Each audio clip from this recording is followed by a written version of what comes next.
VT ini wajib ditonton ya oleh semua orang yang ada di bumi ini ya. Ini masalah paling besar tapi banyak yang tidak menyadarinya. Saya akan tetap membahas tentang sumber daya alam ya, yaitu tanah ya. Tanah adalah sumber dari segala kehidupan, sumber dari segala kekayaan dan kesejahteraan. Karena semua ekonomi bergerak dari situ ya. Ingat, tanah, selamatkan tanahmu ya. Ini kan sekarang seperti VT sebelum ini ya kan udah saya jelaskan ya. Sekarang kan manusia itu kan berlomba-lomba sekarang ya, mau pemerintah, mau investor lokal, asing, mereka itu berlomba-lomba bercocok tanam ya. Bercocok tanam bangunan ya, bukan bercocok tanam pertanian ya, bukan perkebunan ya. Mereka sekarang di seluruh dunia ini mereka berlomba-lomba bercocok tanam. Bercocok tanam beton. Berarti kalau setiap hari manusia ini bercocok tanam ya, berarti sekian hektar ya, sekian ton dan sekian juta manusia. Berarti kita ke depannya pasti akan krisis pangan ya.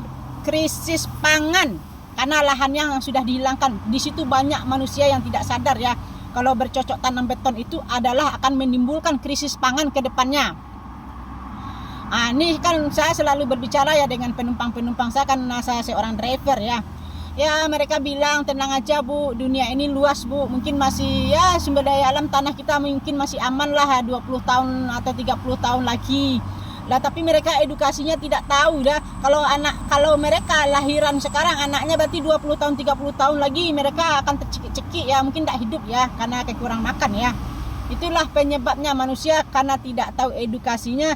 Ada juga yang berbicara ya mungkin besok Bu kita akan hidup ya seperti zaman dulu lagi. Ya pasti saya jamin sih kita akan hidup seperti zaman dulu lagi tanpa kendaraan. Kenapa? Kalau sumber daya alam yang tidak ada, kalau bahan pangan yang tidak ada, tidak mungkin kan orang punya kendaraan kan, karena orang berfokus mencari makan kan. Ya mungkin makanan nggak bisa dicari lagi karena lahannya tidak ada ya. Oke, saya jelaskan. Kita bisa hidup tanpa mobil, tanpa kendaraan, tanpa HP. Besok ya, bisa hidup. Tapi manusia lupa, manusia itu tidak bisa hidup tanpa sumber daya alam, tanpa tanah tadi. Jadi ke depannya itu tanah kita akan hilang ya.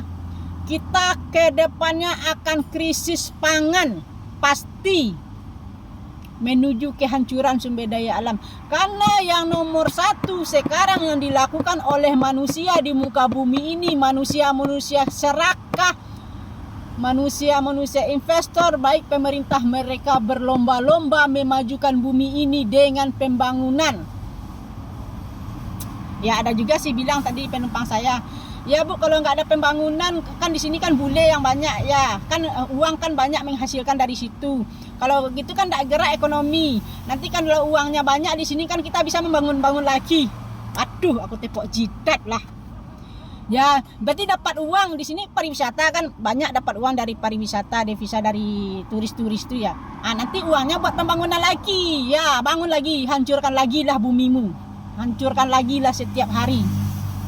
Tapi tetap mereka lupa. Setiap hari yang mereka bangun bangunan beton. Ingat ya, manusia tidak bisa hidup tanpa sumber daya alam, tanpa sawah dan kebun, tanpa peternakan. Ekonomi tidak akan bergerak. Mungkin banyak orang yang tidak menyadari di muka bumi ini, kalau pembangunan itu hanya menghancurkan sumber daya alam dan keturunan mereka. Mudah-mudahan paham ya. Kita ke depannya akan tercekik-cekik. Kita akan tercekik-cekik karena sumber daya alam hilang ya. Kita akan memasuki krisis pangan ke depannya. Jadi besok ya anak kita akan tercekik-cekik ya. Karena yang nomor satu yang dihilangkan adalah lahan mereka. Yang ditanam adalah tanaman beton. Mereka terbalik, harusnya mereka bercocok tanam pertanian, perkebunan dan peternakan. Tapi sekarang mereka bercocok tanam beton. Ingat, mudah-mudahan paham ya. Sekali lagi, kita bisa hidup tanpa kendaraan. Tanpa listrik bisa hidup. Tanpa apapun kita bisa hidup. Alat-alat ini. Tapi ingat, kita tidak akan bisa hidup tanpa sumber daya alam, tanpa makanan, tanpa lahan, tanpa beras. Oh, ada juga yang ngomong, Bu, besok kalau nggak ada beras kita makan aja singkong, ubi, jagung. Tapi mereka juga tidak tahu edukasinya singkong dan jagungnya dari mana, karena lahannya juga sudah hilang. Ya, mudah-mudahan paham semuanya ya. Investor, pemerintah, jangan lagi bercocok tanam beton. Karena kalau kalian berfokus kayak bercocok tanam beton, yang petani yang harusnya bercocok tanam berpindah bekerja di pabrik-pabrik itu. Petaninya hilang, lahannya hilang. Pindah kerja ke bidang industri. Kerja di villa-villa, kerja di hotel-hotel. Jadi lahan-lahan petani yang hilang ya, semakin dimajukan bumi ini yang hilang pertanian dan lahan-lahan mereka. Tapi kita harus sadar yang nomor satu yang paling mulia dan paling berharga adalah petani. Yang paling berharga adalah tanah. Paham kan sekarang? Yang bercocok tanahnya beton-beton sekarang kan berlomba-lomba menanam beton-beton menuju kehancuran sumber daya alam. Semoga paham, dimengerti oleh semua manusia. Selamatkan sumber daya alammu, selamatkan sumber daya alammu.